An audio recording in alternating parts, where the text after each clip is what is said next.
Bonsoir mesdames, bonsoir monsieur. Merci de nous rejoindre sur la Nuit du Sport. Pendant les 90 prochaines minutes, nous parlerons de sport sur le plan national à 360 degrés. Au sommaire de cette édition, que faire pour rendre le label Cameroun un peu plus attrayant, voire incontournable pour ses propres enfants. Nous prendrons quelques exemples pour essayer de comprendre ce qu'il faudrait entreprendre afin que la magie opère de nouveau. Et puis, enterrement de la hache de guerre entre le MINSEP et la FECAFOOT, c'est pas pour demain. À 5 jours du regroupement des Lions Indomptables pour la double fenêtre FIFA, comptant pour les 3e et 4e journées en ce qui concerne les qualifications à la prochaine Coupe du Monde 2026. Qu'est-ce qui se passe? Alors, le débat va porter sur MINSEP, FECAFOOT. Comment sortir de l'auberge? Alors, à côté de moi, sur ce plateau, la Ligue de Gentlemen qui m'accompagne ce soir pour le match des idées en 90 minutes est constituée de Monsieur Nathanaël Njok, journaliste. Bonsoir Nathanaël. Bonsoir Jumper, bonsoir à tous les téléspectateurs. C'est un plaisir renouvelé pour moi d'être là ce soir parmi vos panélistes pour analyser, décortiquer l'actualité sur le sport camerounais et j'imagine sur le football camerounais et particulièrement sur les Lions Indomptables. Merci d'être là. Et entre le 4-3-2 et le 4-2-3, il n'y a pas souvent une forte différence. Voilà pourquoi aujourd'hui, à la droite de ma droite, ce n'est pas vous, mais plutôt Georges Rim, analyste des questions de sport. Bonsoir. Bonsoir Don, bonsoir à tous les téléspectateurs. Voilà. Merci aussi d'avoir accepté cette invitation pour faire le remake en fait de l'émission de la semaine dernière, parce que l'actualité, on le savait, n'évoluerait pas assez, mais on est surpris quand même, il y a des faits nouveaux. Alors pourquoi on avait fortement besoin de la présence de Maître Alain Guiné, avocat au barreau du Cameroun. Bonsoir et merci d'avoir accepté notre invitation. Bonsoir Jean-Père et bonsoir aux téléspectateurs. Et puis tout juste à côté de vous, là je vais dire à la gauche de ma gauche, nous avons Junior Boom qui est analyste sportif et apprenant à l'école des agents de joueurs de football. Bonsoir et merci d'avoir accepté notre invitation. Bonsoir Jumper, bonsoir à tous mes copanélistes et aux nombreux téléspectateurs. Et merci de m'avoir invité à cette émission. Je suis très honoré et ravi de participer au débat de la chose publique. Et puis vous n'étiez pas là la semaine dernière. Je l'ai dit, vous êtes agent, vous êtes apprenant en fait à l'école, ça s'appelle École des agents de joueurs de football. Et c'est la période des examens au Cameroun. Examen hyper difficile, on parle d'un taux de réussite qui se situe toujours entre 10 et 20%. Comment vous vous sentez? Est-ce que vous êtes prêt? Certainement pas pour cette session d'examen. Je prends mon temps. Je n'ai aucune contrainte professionnelle. D'accord. C'est plus une activité liée à la passion, voilà, que j'ai pour ce métier, donc et pour l'activité sportive. Donc je prends tout mon temps. Je suis pas pressé. J'ai pas de contraintes financières ou professionnelles en quoi que ce soit. Je le ferai avec passion, avec dévouement, sans toutes les interférences extérieures à cette activité. C'est bien, il faut faire les choses bien. Ouais. C'est très important, avoir une tête bien faite et surtout faire les choses bien et dans le bon ordre, dans le bon tempo. Voilà pourquoi nous sommes contents de vous recevoir, de vous accueillir dans la Ligue des Gentlemen. C'est partagé. Voilà, merci. Mais avant, un petit round-up quand même des Jeux universitaires de Garoua 2024, dont la flamme brûle depuis le samedi 25 mai 2024 dans la capitale du Nord Cameroun. Alors on a ces résultats, on va faire une compilation quand même des résultats. Sur la première journée, la journée number one, dont là on était le... Day One du 26, le 26 d'un jour après, lors de l'inauguration, après l'inauguration de cette 24e édition des Jeux universitaires, vous avez ces résultats que vous avez à l'écran. Alors, podium de 100 mètres dames, Colé Etamé Hervège, alors il court à 11 mètres, à 11 secondes 4. C'est assez impressionnant. On a Eyenga Alexia Stel qui arrive en deuxième position. On a Minkal Teclair Iris qui arrive en troisième position. Voilà, donc là on a le tableau pour des médaillés pour le 100 mètres dames et à côté vous voyez le 100 mètres monsieur avec Ngagele Raphaël qui a couru en 10 secondes 2 et puis Boucha Leona Ngoé qui est en 10 secondes 4 et puis Bessala Eva David Junior en 10 secondes 7. Donc là, on n'a personne qui est en 11. Chez les garçons, c'est quand même... en fait, on comprend qu'il y a le niveau. Et là, vous allez comprendre, on va au deuxième jour, donc on va au détour. Et là, nous sommes le 27. regardez ces résultats. Rappelez-vous, je vous ai parlé tout à l'heure de Kwele Etame Hervège, qui était première au 100 mètres. Alors, c'est le même classement qu'on a aux 200 mètres. Donc, première position, deuxième position et troisième position. Donc, les filles, elles ont rempilé tant aux 100 mètres qu'aux 200 mètres. C'est un peu différent quand même en détour pour ce qui concerne les hommes. Mais vous allez voir également aussi que là, on a décidé de prendre le 200 mètres. Et là, vous voyez dans le 200 mètres, là, c'est le 200 mètres. Monsieur, on a Ngagele Raphaël, on a Tsapse Duval, Massoda, Joseph Bruno. On est descendu un peu plus bas pour prendre le 400 mètres dames. Et il y a ce nom-là qui éclate. Vous voyez, c'est Eyenga Alexia Stella. Vous vous rappelez, elle a fini médaille d'argent au 100 mètres, médaille d'argent au 200 mètres. Et elle remporte le 400 mètres. Elle est première. J'aimerais quand même qu'on s'arrête là-dessus. Quand on a une athlète de cette envergure, maître, on se dit qu'il y a quelque chose. Oui, il y a de la graine. C'est-à-dire qu'il y a de quoi. C'est-à-dire que quand vous courez comme le 100 mètres à 11 secondes, ça veut dire qu'avec un peu d'entraînement, ça veut dire qu'il y a du talent. Ouais. Il y a du talent avec un peu d'entraînement et vraiment un meilleur suivi. Parce que le problème, c'est ça au pays. Ça veut dire que, est-ce que, on se focalise uniquement sur le football alors qu'on a des gens qui ont du talent en athlétisme, en handball et tout. Mais le problème, c'est l'organisation. C'est pour ça, et si vous me permettrez, qu'à la dernière fois que nous sommes retrouvés sur votre plateau, je décriais le fait que le CNO n'organise pas les choses de manière plus conséquente. Et que même les gens du ministère.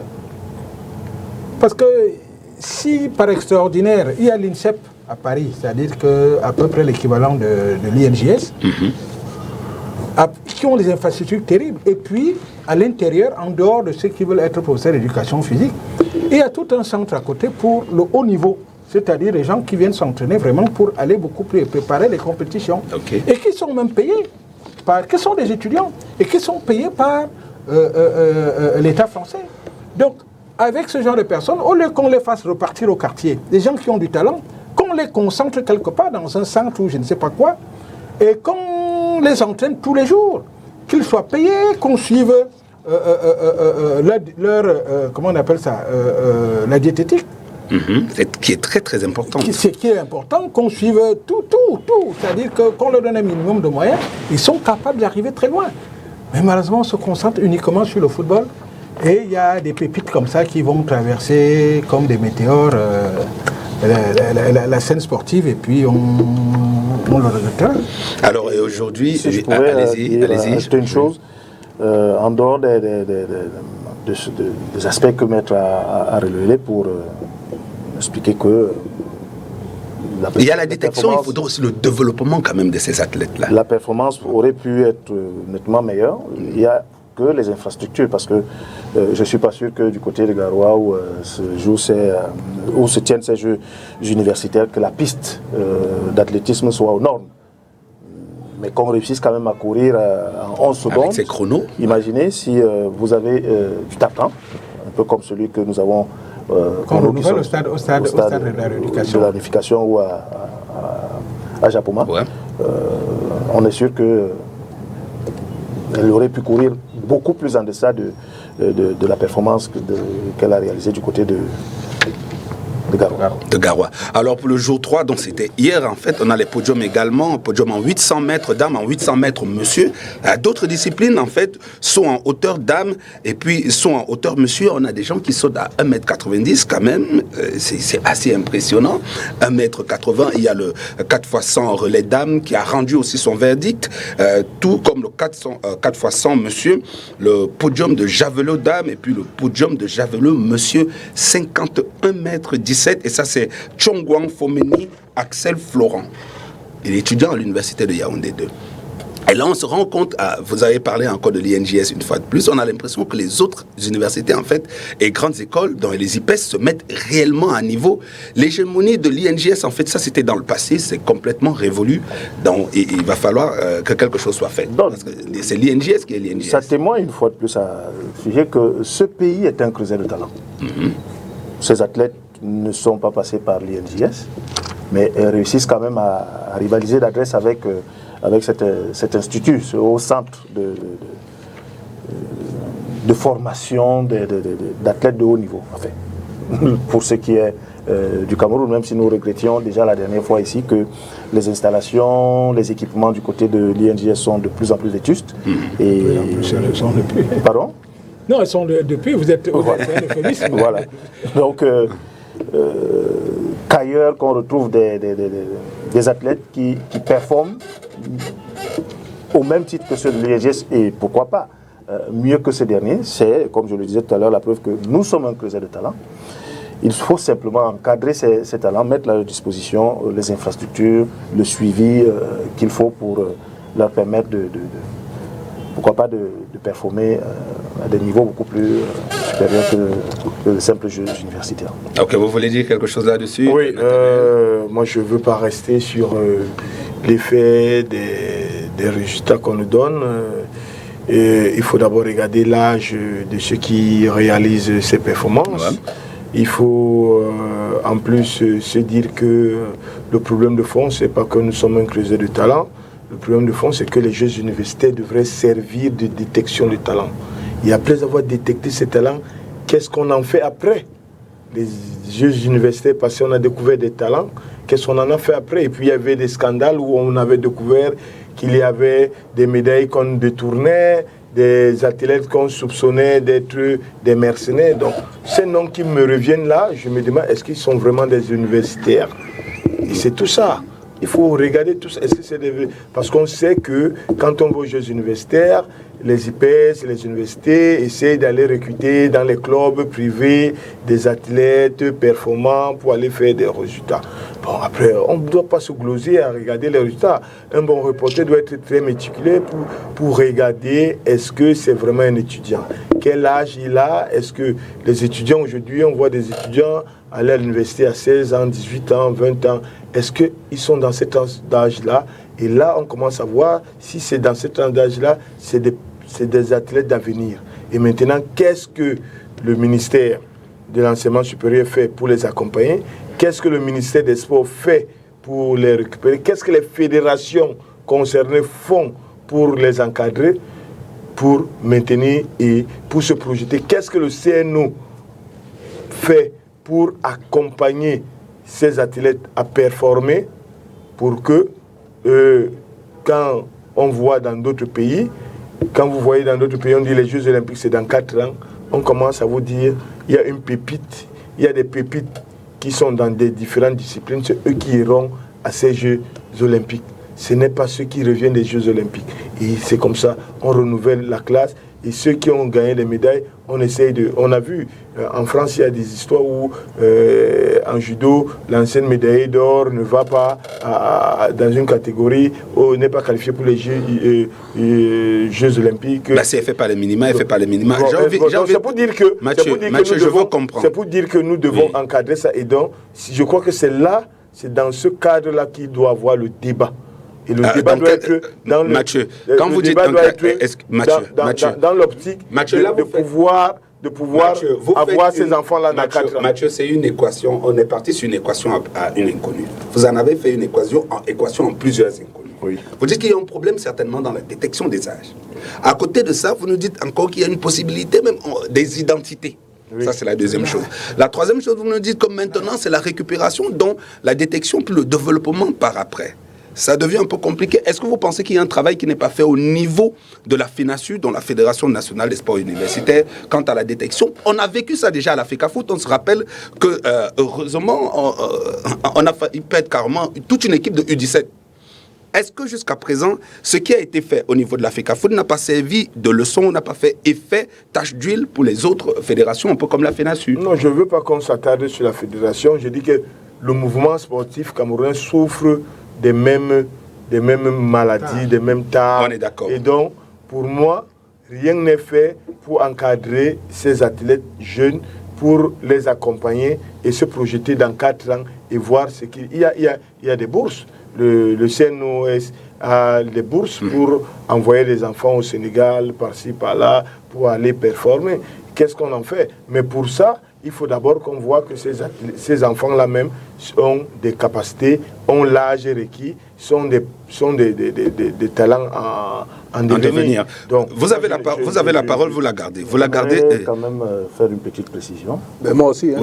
Non, vous en faites pas, on va y aller. Il y a une limitation d'âge pour prendre part aux Jeux universitaires. Je pense que du temps où nous étions encore, au-delà de 28 ans, vous ne pourriez plus compétir. Vous n'étiez plus éligible. Et puis pour ce qui est de s'assurer que ce sont véritablement des étudiants, bon, on me dira que on peut payer la scolarité même du premier kidam de la rue pour représenter un établissement, mais aujourd'hui le critère de sélection est très rigoureux.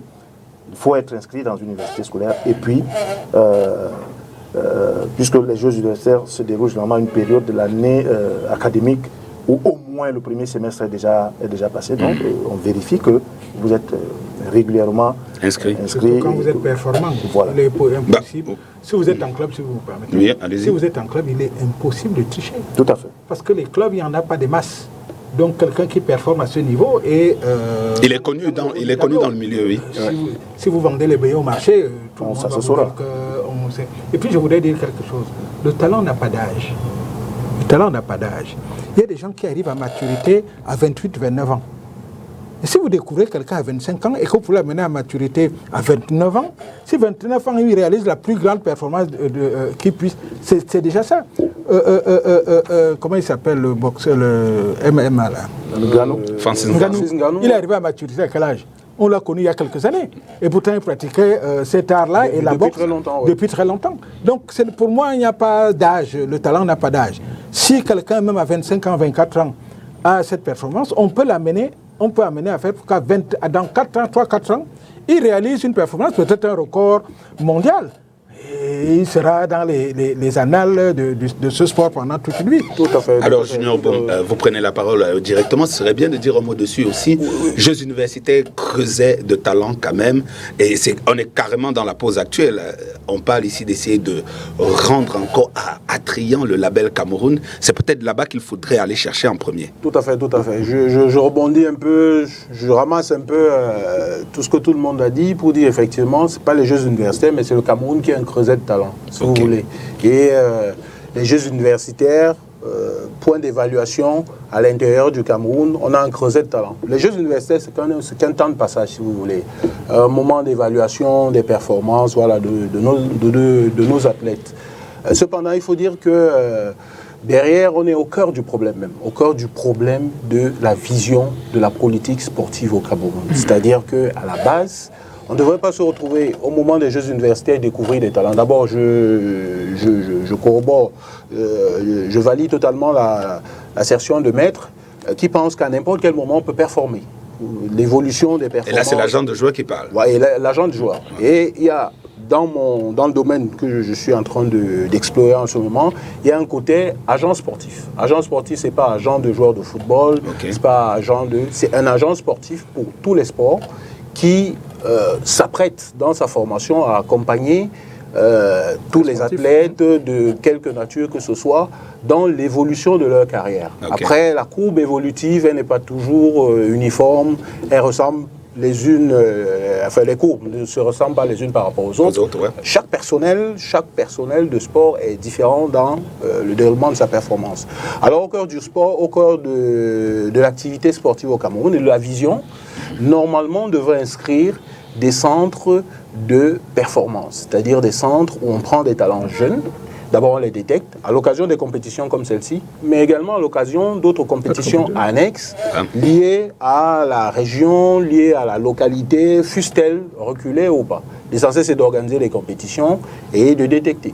Derrière ça, il faut mettre des encadreurs plus ou moins formés qui sont capables, des scouts, on les appelle des scouts. Okay. Ils ont le profil, ils ont la formation, ils ont les critères, ils ont toute une checklist et en cochant les cases, on est capable de savoir qu'un sujet peut être performant à moyen, à long, à court, à moyen et à long terme. Okay. Vous voyez que les courbes sont évolutives, chacun à son moment bien précis. Donc toutes ces choses aidant font que dans un pays, la politique sportive est développée sur la performance, sur la plus-value Et je reviens sur Menguini qui parlait d'une médaille d'or à un moment bien précis, fût-elle unique, rapporte quand même, il y a des effets économiques générés à travers cette performance. Ouais. Donc voilà à peu près ce que je voulais dire.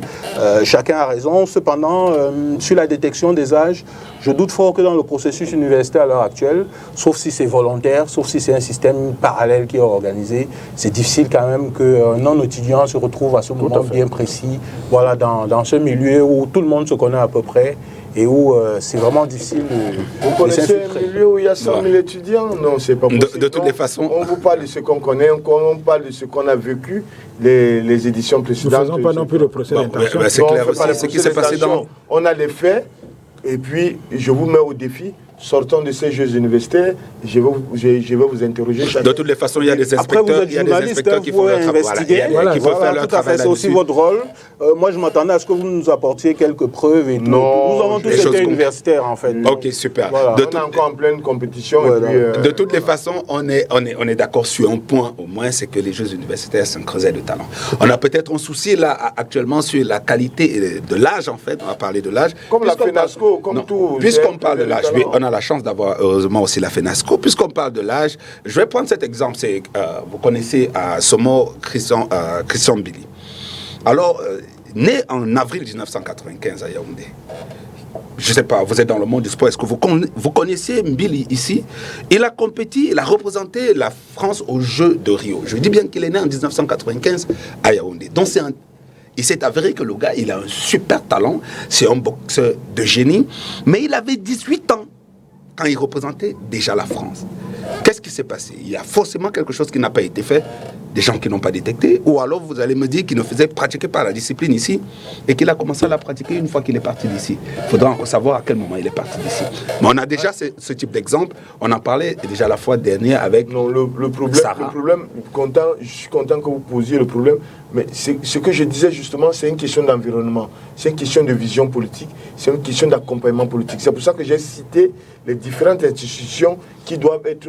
Qu'est-ce que vous mettez dans l'environnement? C'est-à-dire que quand vous voyez Nganou réussir en France, Nganou au Cameroun n'aurait pas réussi dans le même environnement. Parce que l'environnement ne lui donne pas les moyens techniques et diététiques et même d'entraînement qui sont les mêmes qu'il retrouve en Europe. C'est pourquoi un enfant qui a 30 ans en Europe, qui se découvre des talents qu'il a depuis 18 ans, arrive en Europe, mis dans un environnement avec une hygiène de vie, il peut exploser. Le même enfant, vous le mettez au Cameroun, vous le mettez au Sénégal et partout, il n'explose pas parce que l'environnement n'est pas le même, n'est pas productif. Dans l'environnement, j'ai envie de savoir, c'est le climat, c'est la température ou ce sont les institutions? Non, c'est que... Oui. Je vous donne l'exemple des Sémé. Et Sémé, aujourd'hui, tout le monde est content parce qu'il explose aux 100 mètres, c'est un Camerounais. Mais vous tous, vous savez que Sémé, ce n'est pas un produit camerounais. Il est formé au Sporting Club athlétique au Portugal. De Lisbonne, ouais. Au Portugal. Si ce n'est pas dans cet environnement-là où il est pris en charge, avec tout ce qui va avec même une prime, je veux dire que, une bourse et tout, c'est pas la même chose. Est-ce qu'au Cameroun, le même athlète aurait bénéficié d'une bourse au Cameroun qui le met à l'abri de certaines tentations, de certains découragements? C'est là le problème. Un accompagnement, d'un accompagnement, c'est de ça qu'on parle. Donc c'est un environnement. Au même instant, vous parlez de l'environnement, peut-être, il faut encore comprendre la politique, parce que Nganou, on en parle, c'est Pancras et c'est le MMA en France. En ce moment, le MMA n'est pas légal en France. Il rentre dans le MMA Factory, la personne qui révèle Nganou est un Camerounais. Qui a le MMA Factory. Ce n'est non plus la France. Je dis bien que le MMA n'est pas légal en France. Mais je vous dis, donc, ce n'est pas une question de MMA, c'est une question de France. Vous avez parlé d'environnement. En France, il est dans un environnement particulier. Lequel? Celui dans un environnement avec des Camerounais, c'est ça? L'environnement que Lopez lui donne en France, c'est l'entraînement. Et les conditions dans lesquelles il est en France, il n'est pas il n'a pas faim. Les conditions n'étaient pas super top. Hein. Oui, pas super top, mais au moins, il avait les minima. D'où la difficulté de relations qu'ils ont eu à un moment. Voilà, tout à fait. C'était pas super top. Les conditions de vie, de repos, de récupération, c'était pas super top. Tout de même, Lopez a fait le maximum qu'il pouvait. Mais il avait dit que c'était un talent. Il avait un talent, mais derrière le talent, il y a la passion. Voilà. Et c'est clair, c'est pourquoi on dit, il est arrivé et puis il est allé directement à la boxe anglaise. L'histoire, elle est connue. Et c'est Lopez qui lui fait comprendre que sort de là et vient dans le MMA. Voilà. Il aurait pu passer tout ce temps en France, là, dans la boxe anglaise, qu'il n'aurait jamais connu de succès. Il faut reconnaître. Sûr, hein. On n'est pas aussi sûr qu'il serait resté ici et qu'il n'aurait pas connu, devenu un Ganou. Parce que maintenant, le MMA, on a quand même des joueurs ici. On a quand même des joueurs qui sont devenus quelque chose en partant d'ici. Non, laissez les joueurs, on parle de la boxe. Là, on parle de la boxe. Et bon, là, on a envie de savoir. On a des talents ici qui ont même gagné des médailles aux Jeux aux Olympiques ou qui sont arrivés aux demi-finales, mais après, l'encadrement n'a pas suivi. C'était des enfants. Il est certain qu'au Cameroun, il n'y a pas un suivi qui peut permettre à quelqu'un qui a du talent d'éclore. Parce comment vous pouvez nier ça? Maximum. C'est-à-dire qu'on peut détecter des gens qui ont du talent. Oui. Comme je disais tout à l'heure, quand vous allez à l'INSEP à Paris, vous voyez, il y a des gens qui ont été détectés dans diverses zones. Oui. On les a récupérés et on les a mis à l'INSEP, suivis par des gens, ça veut dire que... Des spécialistes médical, nutritionnel, technique, machin et tout. Ça veut dire qu'il y a tout est fait maintenant pour vous amener à une autre... À performer. À un autre stade, à un autre niveau. Ici, il n'y a pas. Il n'y a pas. C'est-à-dire que... C'est ça l'environnement. Vous parliez de... Je ne sais plus comment elle s'appelait, la jeune dame. Oui, on va se contenter, on va en parler comme on en parle aujourd'hui. Mais après, qu'est-ce qu'on va faire? On va peut-être, si elle fait les minima, on va l'amener aux Jeux Olympiques. Et puis quand elle revient, elle va continuer à s'entraîner à Bepanda ou à Mokolo à Yaoundé. Et puis point tiré. Ce serait donc... mais ce serait donc... Je veux savoir. Moi, je pose la question... À ce moment, il faut des gens comme moi pour miser sur cette... Nous sommes là pour des solutions. En fait, la question, c'est ça. Qu'est-ce qu'il faut pour que le label Cameroun redevienne attrayant? Qu'est-ce qu'il faut dans le cas d'espèce? Il faut une politique, une politique sportive qui veut que les gens découverts, ayant du talent, puissent performer et continuer à performer, à être meilleurs. Aussi, on fait le parallèle avec le football. Il y a plein de gens qui étaient hyper doués. Qui ne sont pas arrivés en équipe nationale. Il n'y a pas un accompagnement psychologique. C'est-à-dire qu'il s'est contenté qu'on dise qu'il joue à Dynamo, il joue dans l'Union, et puis, au sorti de là, souvent il même était livré à lui-même. Souvent même à le sucre, il s'est arrêté à le sucre. Il était livré à lui-même, il a commencé à boire les bières au quartier, à aimer les filles, et puis ça c'est parti. C'est à partir donc de ce moment, il faut un suivi. Comme M. encadrement. Il y a peut-être un encadrement, mais pour moi, il serait étonnant qu'une seule personne encadre. Parce que vous n'allez pas lui donner le technicien, vous allez l'accompagner peut-être psychologiquement. Pour dire qu'il y a un profil de carrière, on va essayer de faire ça. Mais si on ne vous donne pas, s'il n'y a pas un championnat d'athlétisme ici, vous allez faire quoi? C'est-à-dire que, ou alors si on va compétir une fois tous les 3-4 mois.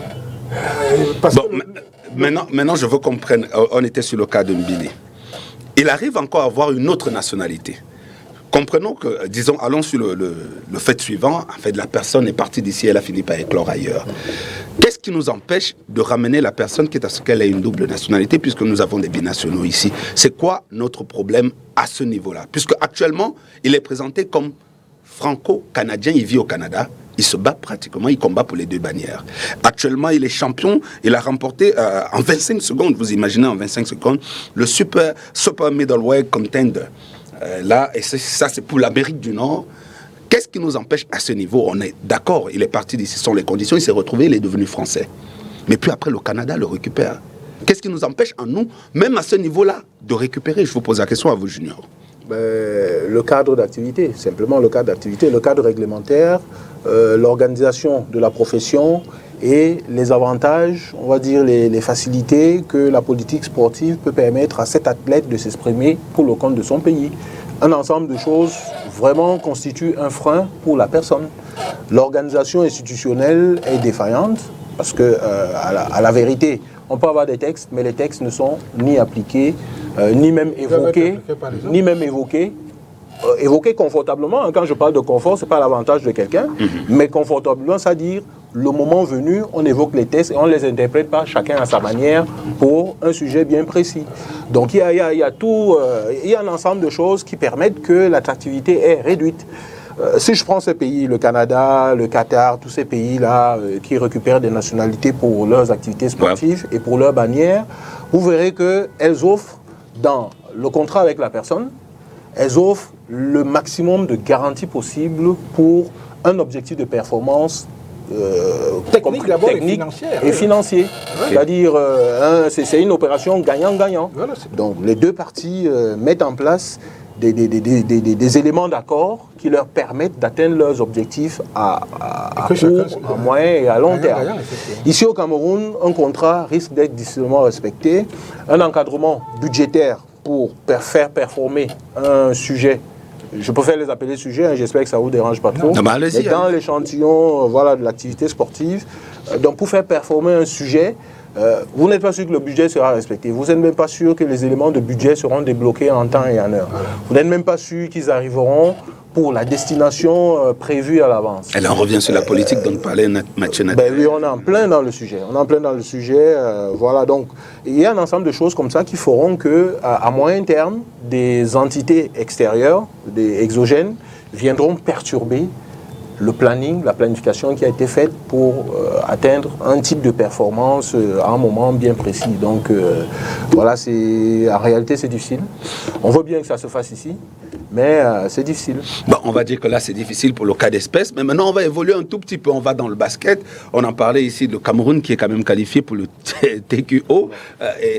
On n'a plus de Joel Embiid, ça il faut oublier, mais on a Pascal Siakam quand même, qui fait partie de la liste des 26 qui ont été appelés par le coach Aboya. Est-ce que, avec ce qui est dit quand même ici dans la Ligue des Gentlemen, j'ai bien peur qu'il n'ait pas envie de venir jouer pour les Lions indomptables.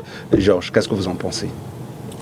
Je ne sais pas si c'est une question d'envie, parce que quand vous le voyez quand même arborer le drapeau du pays sur lui, là, on a les conditions. C'est qu'il a la fibre patriotique. Ça, c'est clair. Mais maintenant, est-ce que ça suffit pour déférer à une convocation en équipe nationale, surtout pour ce qui est des basketteurs, quand on sait les conditions dans lesquelles ils évoluent en NBA, elles sont assez drastiques quand même. C'est vrai que pour ce qui est de l'assurance, qui par le passé constituait le véritable frein, ça a été levé. Il y a également une question de calendrier. Pas plus tard que tout récemment encore, il était en fond dans la conférence Est. Voilà. Ouais. Ils ont été éliminés. Ils ont été éliminés hier nuit. Tout à fait. En finale de conférence. C'est ça, j'ai dit pas plus tard que tout à fait. encore, il était engagé avec son club, les Pacers. Donc, est-ce que le calendrier tel que il se joue en NBA leur permet de pouvoir être à disposition des sélections nationales au moment où on peut avoir besoin d'eux? C'est beaucoup de questions, c'est beaucoup de choses qu'il faut questionner pour comprendre jusqu'ici à quel niveau se situe le blocus, puisque, nous le disions, l'assurance qui était le principal nœud gorgien de la question a été en partie, pas totalement, en partie, oui, en partie réglée. Donc voilà. Oui, allez-y, maître. Moi, je pense qu'effectivement, il y avait ce problème d'assurance qui empêchait. Il y a l'organisation, il y a les hommes. Vous demandiez qu'est-ce qui peut changer, mais il y a les hommes. C'est-à-dire qu'on a les plus hauts textes qu'il y a, mais les hommes pour les appliquer sont un peu déformés. Et on va en parler, on va parler du football, on va parler du volley, on va parler du machin. Ça veut dire qu'il y a un problème réel. C'est-à-dire que ces gens qui sont chargés de gérer, d'appliquer la politique sportive, est-ce ils ont l'esprit pour cela? C'est étonnant. Si vous arrivez tout, comment il s'appelle là, Siakam que vous êtes, ouais. Si vous arrivez et qu'il y a des problèmes de restauration, s'il y a des problèmes de transport, il y a des problèmes d'organisation, il y a des problèmes d'entraîneur, s'il y a des problèmes de ceci, excusez-moi, lui veut arriver dans un environnement, parce qu'il est habitué à ça, un environnement essentiellement professionnel, où tout est calculé, tout est mesuré. Vous n'allez pas arriver ici où on va vous dire que non, attendez, la pluie va arriver, on n'a pas l'eau, on n'a pas ceci. Non, à un certain moment, vous dites, j'aime bien mon pays, on peut arborer le drapeau parce qu'on aime son pays, mais quand il est inorganisé, ça veut dire que ça risque de vous déformer vous-même. Et donc, votre image, parce que Siakam a un nom, il a une image à défendre.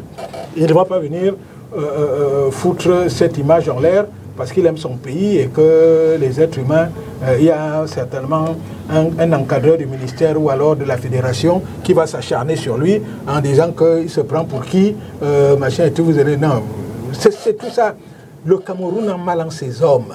C'est ces hommes qui n'arrivent pas à faire pour que le Cameroun soit un grand pays au niveau du talent que l'on peut avoir. C'est le Cameroun a mal en ses hommes. Donc il faut qu'on change. Je dis toujours, et je finis là-dessus, qu'on est tous des sujets de psychanalyse, moi le premier.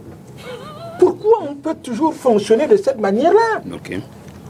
Pourquoi on peut avoir autant de talent? On a un pays bourré de machins. Pourquoi on peut arriver à ce niveau? On est des sujets de psychanalyse. Quand vous arrivez chez les gens, quand vous dites, regardez les affaires qu'on a dans le football, quand vous dites j'ai le pouvoir, point.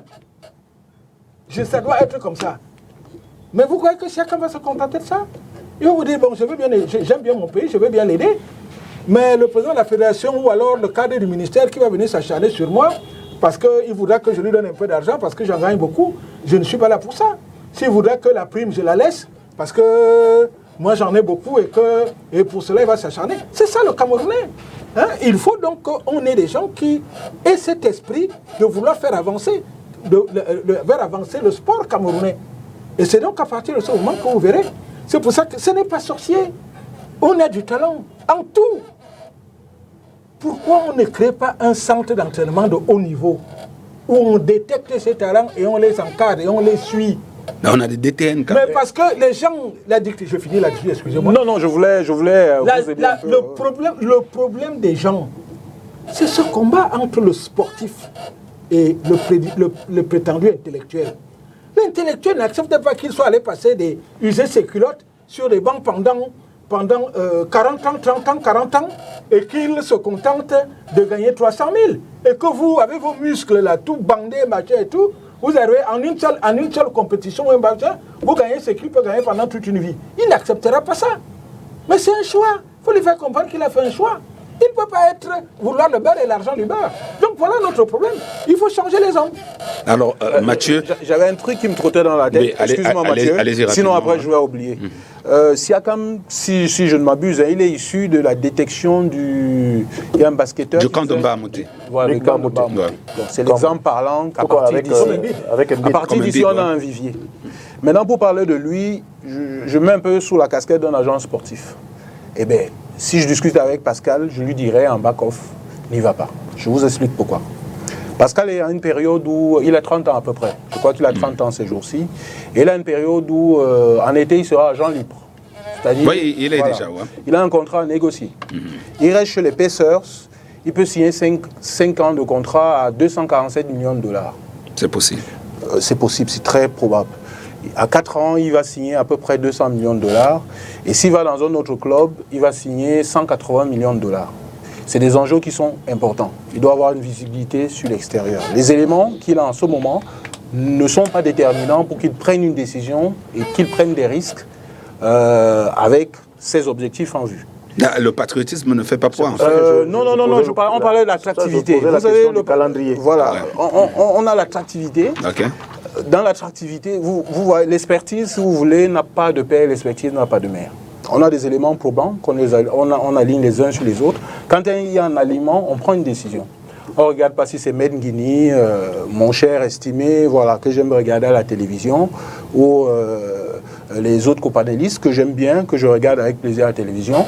On aligne des critères. Et si ces critères sont favorables, ça s'appelle une analyse croisée dynamique. Si ces critères sont favorables, vous prenez une décision.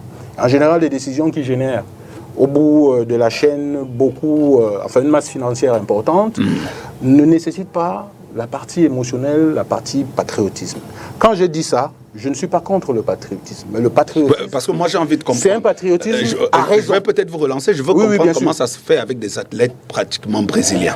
Ils ont la possibilité quelquefois en fait d'aller en Europe où il y a beaucoup plus de sous. Oui. Mais ils vous disent, quand vous entendez dans leur discours, que c'est le rêve d'une vie en fait, que ça dépasse tout l'argent du monde de venir jouer, d'être sélectionné dans son pays. Alors, Adriano, son papa il est parti, il vous a fait comprendre que c'était pas pour de l'argent. Il a complètement mis un terme à sa carrière de footballeur. Je suis tout à fait d'accord avec ça. Au Brésil, c'est des milieux organisés, très organisés, peut-être plus organisés qu'en Europe.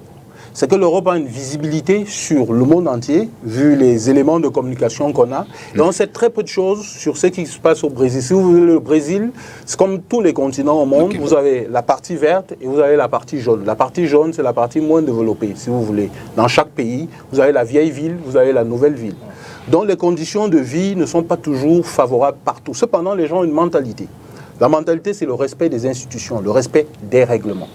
Un Brésilien, il respecte les règlements. Il respecte les règlements en équipe nationale, il respecte le règlement de la fédération. Vous voyez la fédération brésilienne de football, on l'a longtemps admirée sans la connaître. Mais elle était très valorisée. Elle valait mieux à un moment bien précis que la fédération française de football. Là, quand vous regardez l'emblème de la fédération brésilienne de football, elle représentait une façon d'être, une façon de vivre. Et c'est cette façon de vivre qui est communiquée par ricochet, par effet boule de neige, aux pratiquants de la discipline. Vous avez un encadrement, et même les conditions salariales ne sont pas si mauvaises. Beaucoup de nos joueurs ici vont jouer au Brésil. On va quand même pas comparer les prétentions salariales que quelqu'un peut avoir ici à celles que l'on pourrait avoir peut-être en Ligue 1. Non, à notre échelle. Avec la Ligue 1. Si vous voulez, le monde du football est divisé en plusieurs strates. À notre échelle, on vise à peu près la première strate, dont on est capable de faire une analyse comparative sur les revenus. Les revenus qui sont sur la 4e strate, c'est des revenus stratosphériques. Je veux dire qui sont liés à la surenchère, si vous voulez. Tu prends mon joueur, non, je ne veux pas, bon, je te le donne. Voilà, ça se fait sur un coup de dé. Je dois régler une ardoise financière, je dois valider mon budget au niveau de la commission de validation des budgets, donc j'équilibre mon budget en recettes et en dépenses. Il me faut tel sou. Je m'organise, je vois Mino Raiola, je lui propose mon projet, il gère à gauche et à droite, et voilà, on équilibre. Ce n'est pas tout à fait la même chose. Mais quand on part sur la réalité des faits, on se retrouve entre la première et la deuxième strate, vous avez des salaires à peu près ordinaires. Vous verrez un joueur à Lille qui vient du Brésil, il n'a pas une différence fondamentale de salaire. Il cherche de la visibilité. Il cherche de la visibilité pour servir son pays. En réalité, et voilà, vous l'avez dit, il cherche de la visibilité pour servir son pays. Est-ce qu'on pourrait, on parlait tout à l'heure de Pascal Siakam, vous avez dit qu'il peut avoir des contingences quant au calendrier, et puis il est free agent maintenant, ça va être compliqué. Mais qu'est-ce qu'on fait, Mathieu Nathanaël, avec les prospects qu'on a? Tout le monde parle de Yves Missi. En fait, il est dans le Combine. Baylor University, on sait qu'il va se retrouver entre 16e et 23e dans la prochaine draft qui va arriver. C'est quelqu'un qui tourne à 10,7 points par match ici, 5,6 rebonds, il est à 1,5 blocs, dont 2 blocs par match, il faut regarder. On sait qu'il est là, on sait qu'il existe. Et puis à côté, on parle aussi de Ulrich Kamka-Chomche, que l'on présente comme le meilleur prospect. Voilà, vous voyez, il évolue à règle là-bas. Il a 17 ans. On le présente comme le meilleur prospect de NBA après Joel Embiid. Comment on fait pour inculquer à un enfant comme celui-ci la fibre patriotique, quitte à ce qu'il ne pense qu'au Cameroun, même si vous lui présentez une montagne d'or? Mathieu Nathanaël. Ces enfants-là ont la fibre patriotique. Okay. Les autres panélistes l'ont dit, Maître l'a dit. Le problème, c'est, comme je l'ai dit, c'est l'environnement. C'est-à-dire qu'un enfant qui joue au championnat universitaire, quand il vient chez les Lions Indomptables, quel est le cadre qu'il trouve? Est-ce que c'est même le 10e de ce qu'il a dans le championnat universitaire? Si ce n'est pas le 10e, c'est-à-dire que vous n'êtes pas professionnel. C'est-à-dire que j'ai entendu les gens dire les filles ne sont pas allées, les filles de handball ne sont pas allées jouer au tournoi, mais ces filles-là, quand elles préparaient le tournoi, elles manquaient d'eau. Elles se sont sacrifiées, d'autres ont arrêté les cours, d'autres ont arrêté le travail, ont demandé des mises à disposition pour se sacrifier. Et même le taxi, elles n'étaient pas internes, elles étaient chez elles. Donc, quand vous vivez un environnement, ces enfants-là, ils lisent la presse, ils lisent le Cameroun, ils appellent leurs coéquipiers qui sont restés au Cameroun, leurs camarades qui sont restés au Cameroun. Quand on leur dit l'environnement dans lequel ils sont traités, ça ne motive pas à venir. Et puis aller jouer une compétition de barrage pour les JO avec le Cameroun, ça ne les apporte pas une plus-value. Si ça les apportait une plus-value, de visibilité sur le contrat qu'ils vont signer, ils seraient preneurs. En basketball, ça ne leur rapporte rien. Ils ont plus besoin de visibilité que le Cameroun. Je dis que... le Cameroun a besoin de visibilité. Vous avez besoin de visibilité, vous ne faites rien pour que ces enfants soient au niveau de vous donner la visibilité. Et eux, ils regardent, chacun regarde ses intérêts, et ils regardent leur visibilité. Et maintenant, par rapport à ce que cette compétition leur apporte, mon cher ami Boum vous a démontré que le gars met des paramètres sur le sol et regarde là, est-ce qu'en jouant avec le Cameroun, ça va le permettre de passer d'un palier ou ça ne va pas le permettre de passer un palier. Il réalise qu'il peut même se griller parce qu'arriver là-bas avec les faits divers et tout, il peut se griller. Donc, c'est important. Je dis, comme Maître Nguini l'a dit, il faut que les Camerounais qui ont décidé d'aller prendre les fédérations, qui sont des associations, dont ont accepté de servir, que de se servir, se mettent au service du développement du sport. Ouais, ça serait bien aussi. Alors, on va parler un tout petit peu de sambo. On évolue, on est toujours... là, on espère qu'au moins... voilà, ça, c'est le sambo. C'était la dernière sambo championship, African Championship. Il faut savoir que le Cameroun est actuellement 46e pays mondial en ce qui concerne cet art martial, qui est le sambo, dont il a perdu 3 places. C'était lors du 17e African Championship. Ça, c'était du côté du Maroc. Et c'est le Maroc qui est passé devant. Le Cameroun avait aligné ici 10 athlètes qui étaient revenus, 10 athlètes, dont 10 lions, qui avaient rapporté 9 médailles, 4 en or, 3 en argent, et puis 2 en... j'ai dit 4 en or et puis 2 en bronze. Alors ça, c'était pour la recette du Cameroun. Devant, il y avait le Maroc qui est passé au devant avec 20 médailles. Mais maintenant, ils sont censés voyager demain pour le 18e Sambo Championship. Ce sera du côté du Caire, en Égypte. Donc, on espère que tout va bien se passer et que là, il faut savoir qu'il y a de grands athlètes. On n'a pas aligné 10. On est revenu avec 9 médailles, donc 4 en or. Les autres fédérations ont les 50 athlètes, ils font 10 médailles, tout, puisque le Maroc, c'est 20 médailles avec 10 qui étaient en or. Ça veut dire que ce sont quand même des athlètes qui sont intéressants. On pourra, demain, ou après-demain, si certains sont pris par d'autres fédérations, on pourra s'en prendre qu'à nous-mêmes. Ça, c'est clair. Nous le redisons. Vous avez remarqué que je parle peu depuis que nous avons... entamer ce débat. Ouais. Le Cameroun reste un creuset de talent. Ça, c'est la chose dont nous souffrons le moins. C'est comment entretenir, encadrer, protéger, accompagner ces talents qui nous posent le plus de problèmes. Donc, je ne suis pas surpris. La boxe, pendant longtemps, a été l'une des disciplines pourvoyeuses de médailles au Cameroun, notamment aux Jeux Olympiques. Ouais. Mais vous voyez ce qui s'y passe.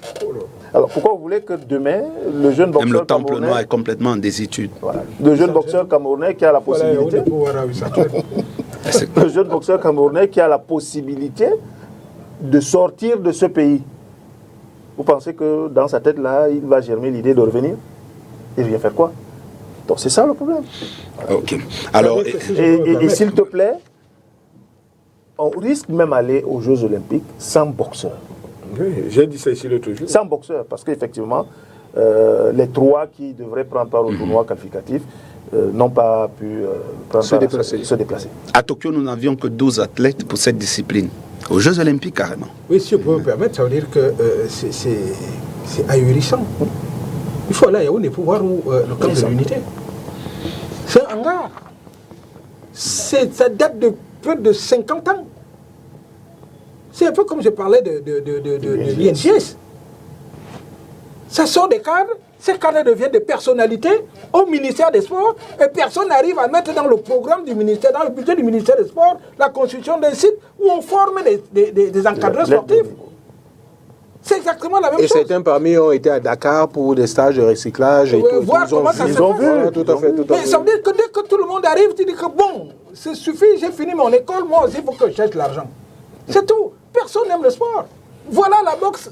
Comme Georges Rim le disait, on a eu plein de médailles. Joseph Bessala, Martin Dongo, il y avait les Jean-Marie, les machins. Il y en a plein. Et plusieurs champions de France franco-camerounais. Franco-camerounais, ouais. Plus on avance, plus ça régresse. Parce que tout le monde vient chercher l'argent. Est-ce qu'il y a de l'argent là-bas? Il n'y en a pas, dis donc. Vous me demandez de faire quoi pour construire? Qu'est-ce que ça va me rapporter? Ça ne sert rien. Moi, j'ai fini mes études. Je veux maintenant être cadre et avoir une maison et aussi une voiture comme les autres.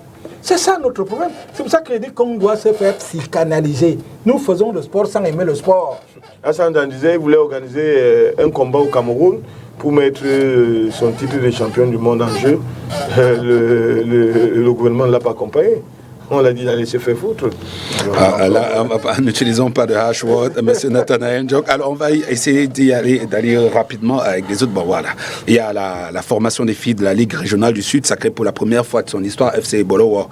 Voilà, qui remporte la Guinée Super League en s'imposant à l'issue de la 22e journée, 4-0. Ça, c'était face à AS Fortuna. Ils finissent avec 56 points.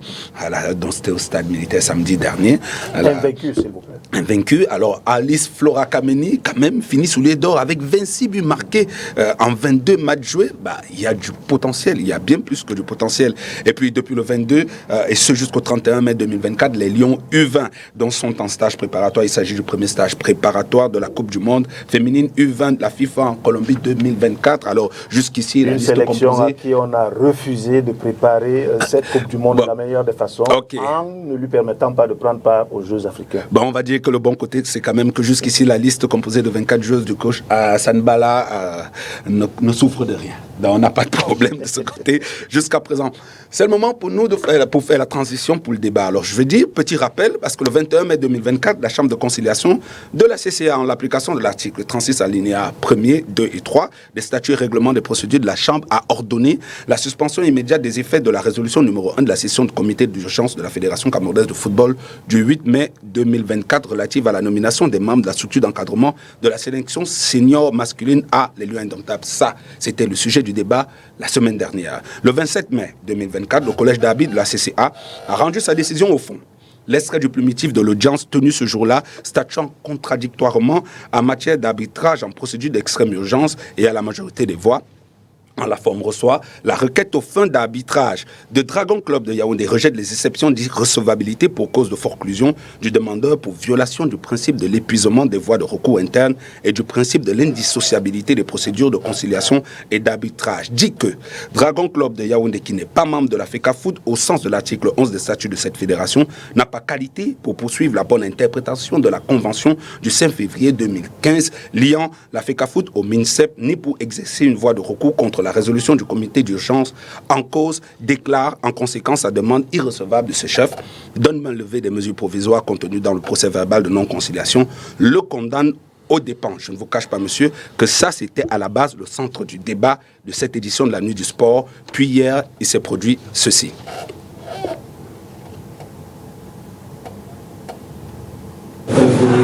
Non, je ne le fais jamais au ministère. Je vous prie de respecter mon collègue. Je ne le fais pas. Vous m'avez l'entendre faire. Ne faites pas de police ici. Vous m'avez beaucoup de respect, mais. On se connaît. Ok, respectez-vous. On se connaît. Respectez-vous. Et je vous respecte également. Merci beaucoup. Voilà. Maintenant, je peux travailler avec mes collaborateurs? Non, vous ne travaillerez pas avec vos collaborateurs parce que j'ai une instruction du ministre. Voilà. Comment vous allez? Bienvenue chez vous. Je vous demande Ça va. Ça va bien? Venir ici, c'est fort. Tu sais ça très bien. Vous allez bien? Très bien, je vous remercie. Merci. Ok. Très bien, merci. On s'en va. On s'en va. On sort. Monsieur Allo, vous allez bien? Mais le président, c'est comme le président secrétaire, au moins le président de la fédération qui l'a convoqué. C'est au moins la moindre chose. Dérangez pas mon lieu de travail et vous me connaissez très bien. Ici, vous n'avez pas parole. Quand je viens au ministère, je vous respecte. Ici, je suis le seul patron. Et vous ne le faites pas, monsieur Ndolo. C'est la dernière fois. Je vous interdis de lever le ton. C'est la dernière fois. Monsieur appelez-moi la sécurité, vous le mettez dehors. C'est la dernière fois, vous avez compris. Et je vous prie, monsieur le sélectionneur, soit vous restez, soit ne me touchez pas comme ça, monsieur le sélectionneur. Je suis président. Pourquoi tu parles comme ça? Non, non, non, je suis président, monsieur le sélectionneur. Si vous voulez travailler avec nous... Ici. Alors, Non, non, non, c'est rien vous à êtes faire. entraîneur parce que je vous ai nommé. Vous n'êtes pas entraîneur parce que quelqu'un d'autre vous a nommé. Vous avez fait beaucoup de manquements. Et je vous prie de rester dans cette réunion. Parce que si vous ne restez pas, je suis obligé d'interroger mon comité exécutif. Comme la loi me le demande. Tu vas le faire. Je dois le faire. Donc je vous prie une fois de plus de rester Où ici. étais-tu s'il vous plaît, le monsieur le 2 mois président. que je suis ici? Où étais-tu? Je suis le président. Tu décides. Je suis le président. Je suis le président. Vous ne faites pas la Non, non, politique mais au j'ai Cameroun. beaucoup- non, non, Il y a non, mais j'ai une seule beaucoup de personne respect qui pour fait vous. la politique C'est au pas le cas. Cameroun, c'est le Mais- président mais c'est Biya. moi qui décide Pour à nous- la fin qui Non, je non, te non, fais. non. Oui, Vous oui. ne décidez pas. Non. Parce que ce que vous faites, monsieur le sélectionneur, c'est moi qui l'assume. C'est moi le président de la fédération. Ce que vous faites, c'est moi qui l'assume. Ce n'est pas vous. Dans votre pays, je ne le fais pas. Et vous ne me parlez pas comme ça, monsieur le sélectionneur. N'oubliez pas, en tant que footballeur, vous ne pouvez jamais me parler. Donc maintenant, je suis le président. Vous ne me parlez pas comme ça. D'accord? Vous vous asseyez et on travaille. Arrêtez un peu ce bordel. Il est temps d'arrêter ce bordel. Mais c'est pas possible. Mais vous pensez que vous êtes dans quel pays, monsieur? Vous pensez, je peux faire ça en Belgique? Vous pensez que je peux faire ça en Belgique, monsieur le sélectionneur? Alors, Je ne peux pas. mais comment vous pouvez faire ça au Cameroun? Jamais entraîneur. Hein? J'ai été entraîneur. Pour 3 semaines. Oui, et j'ai été très très grand joueur. Très très grand joueur. Très bien. Non, non. Beaucoup, beaucoup. Merci Félicitations. beaucoup. Et Félicitations. si vous traversez, vous ne reviendrez plus. Directeur, convoquez mon comité exécutif.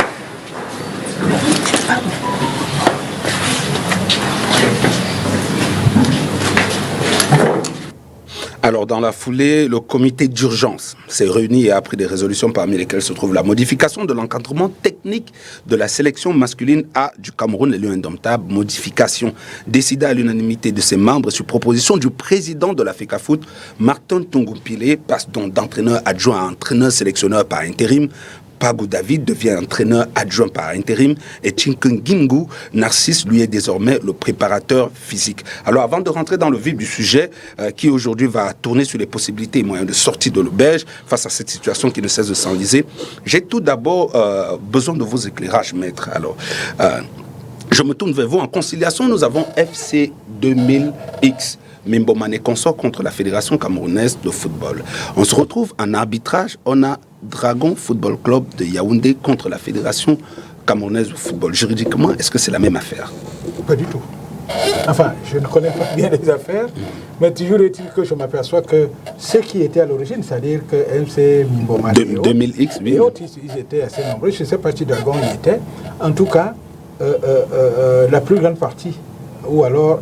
a complètement désisté. A complètement désisté. Ça veut dire que, pour moi, il ne s'agit plus de la même procédure. Je ne sais pas si Dragon avait... Je vous dis, je ne peux pas donner un avis probant parce que je suis, bien qu'étant avocat, je ne suis pas constitué dans ce dossier et je ne peux donc pas vous donner les tenants et les aboutissants de ce dossier. Je peux regarder de loin comme tout le monde. Mais toujours est-il que le procès verbal De non-conciliation. de non-conciliation Ouais. avait imparti un délai 24 heures. 24 heures pour saisir la chambre arbitrale. Bon, je suppose que des 24 heures sont écoulées sans que la chambre arbitrale ait été saisie par ces gens-là. Et donc à partir de ce moment, il y avait caducité. Et à partir de ce moment, l'acte, c'est-à-dire le procès verbal de non-conciliation, qui avait des mesures conservatoires qui étaient la non...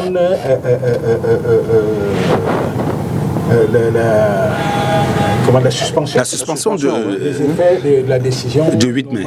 Du 8 mai tombait d'elle-même. Donc ça devenait caduque. Et donc à partir de ce moment. Mais je crois que les choses semblaient être évidentes. Vous avez vu, déjà dans la décision de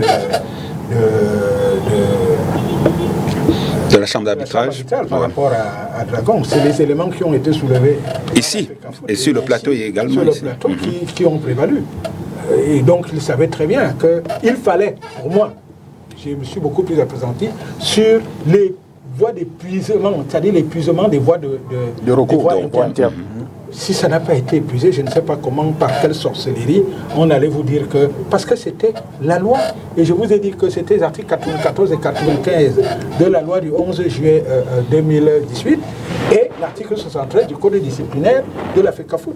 En dehors de ça, il était difficile qu'on leur donne raison. C'était possible. Mais comme le Cameroun, c'est le Cameroun, c'était possible. Mais quand même, il faut qu'on se dise également qu'il y a un tantinet de sérieux dans cette chambre arbitrale.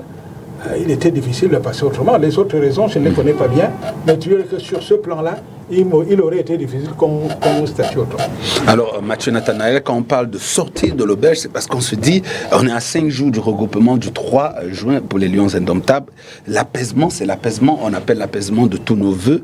Après cet incident, qu'est-ce qui peut nous sortir de l'auberge? Derrière, on a dit qu'il y a le comité d'urgence qui s'est réuni et qui a nommé un coach, donc qui a modifié la structure du staff technique et qui a nommé un nouveau coach, dont là, il y a Marc Brice qui est complètement démis de ses fonctions, un nouveau coach. Est-ce que ça nous amène vers l'apaisement? Ou alors on peut se dire que cette fois-ci, on est vraiment en train, peut-être que le ministère va se plier à cette décision qui a été prise par le comité d'urgence de la FECAFOOT et qu'on finira par sortir de cette auberge. Mais vous pouvez constater comme moi que la FECAFOOT est dans l'agitation et dans le déni d'initié et un peu dans le trouble fait. Si on s'en tient aux résolutions du comité d'urgence d'hier, on se trouve déjà pratiquement à trois staffs techniques des Lions Indomptables. Et vous comprenez que le staff technique d'hier est véritablement handicapé. Il n'y a pas de techniciens vidéo, il n'y a pas de techniciens ici qui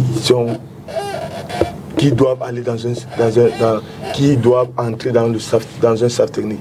Donc c'est un encadrement véritablement à la Un handicapé n'a pas droit à la vie? Un encadrement véritablement qui est fait simplement pour les schtroumpfs. Et donc véritablement, si on veut sortir des crises, et on va sortir des crises, c'est qu'il faut appliquer les tests qui régissent le Cameroun. Il faut respecter l'autorité de l'État.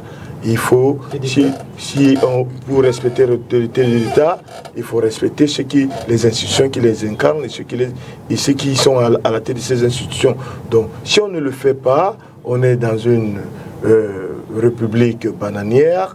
Et si nous tous qui sommes sur cette table, nous souhaitons voir un Cameroun demain prospère et debout, c'est que si nous aspirons tous un jour à peut-être même à gérer ce Cameroun ou à le voir bien debout pour nos enfants, c'est qu'il faut que, comme l'avait dit Obama, il faut qu'on ait un pays où les institutions sont fortes, pas où les hommes sont forts. Donc, en disant cela, je dis que si les gens veulent, je vois les gens se gloser, oui, du courage du président de la FECAFOOT hier, c'est des gens qui se nourrissent du sang, du scandale et des faits divers. Oui, Mathieu. Mais après avoir dit ça, je dis que il faut bien, les Lions doivent jouer, les Lions, on doit... Justement, dans cette résolution, celle que j'ai mise en avant, la résolution, celle qui est mise en avant du comité d'urgence de la FECAFOOT, ils tiennent en considération justement le temps qui est très très court quant aux deux prochaines rencontres. Vous l'avez là. Je ne voudrais pas refaire le débat qui a déjà été fait. D'accord, oui, mais quand vous dites qu'il faut respecter les institutions, j'aimerais bien comprendre, parce qu'on est ici pour chercher les voies de sortie. C'est-à-dire que si je dis, on va dire que Ndjok a dit, la Fédération camerounaise de football s'est référée à la FIFA. La FIFA les a renvoyés à la convention que chacun ne veut pas lire. C'est la lettre de la FIFA qui est là, on peut la lire. Moi, je l'ai sur mon téléphone. Je l'ai. Et donc, la lettre de la FIFA a renvoyé chacun à l'application de la convention dans laquelle la Fédération camerounaise, en tant qu'institution, pas État-office, est allée se lier avec le gouvernement. Et donc, et aujourd'hui, on ne peut pas s'en sortir tout en disant... Tu ouvres la porte, ouvre un peu la porte. Oui, mais on est d'accord. La FIFA reconnaît... désolé, allez-y. C'est un débat interactif. Ouvre la porte à la vérité. Il faut apprendre à se dire la vérité. La FIFA reconnaît que c'est lors d'un comité de normalisation qu'il y a eu cette convention entre le MINSEP et la FECAFOOT. Mais un exécutif élu ne voulait et n'aurait même pas eu l'occasion d'établir ce type de convention. Ils savent très bien que c'est... Je ne vous comprends pas. Mais c'est la vérité. Je ne vous comprends pas. Vous faites là de la diversion et de la tromperie intellectuelle.